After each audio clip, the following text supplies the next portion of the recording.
À Paris ce matin, Joe Biden est parmi les premiers chefs d'État à fouler le sol français, accueilli par le Premier ministre Gabriel Attal. Le président américain doit assister dès demain aux commémorations du débarquement sur les plages de Normandie. À ses côtés seront présents de nombreux représentants, dont le roi Charles III, le président ukrainien Volodymyr Zelensky ou encore le Premier ministre canadien Justin Trudeau. A l'inverse, la Russie n'a pas été invitée en raison de la guerre menée par Moscou en Ukraine.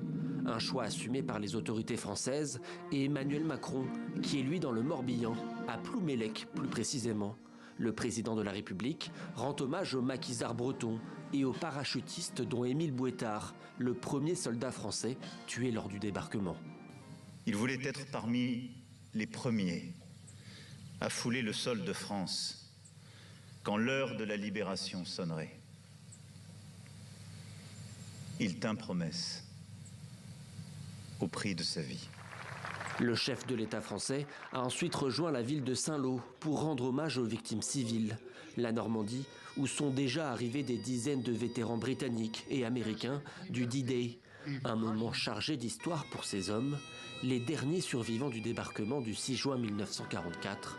Et même si le temps a passé, l'émotion reste toujours intacte. La guerre est vraiment un non-sens. Mais dans ce cas-ci, c'était nécessaire. Je suis fier d'avoir joué un tout petit rôle dans la libération de l'Europe. Une toute petite partie. Et j'en suis fier et triste pour ceux qui ont perdu la vie. Cette année, les célébrations dureront exceptionnellement pendant 3 jours. Des activités dans toute la région sont prévues. Près d'1 million de visiteurs sont attendus.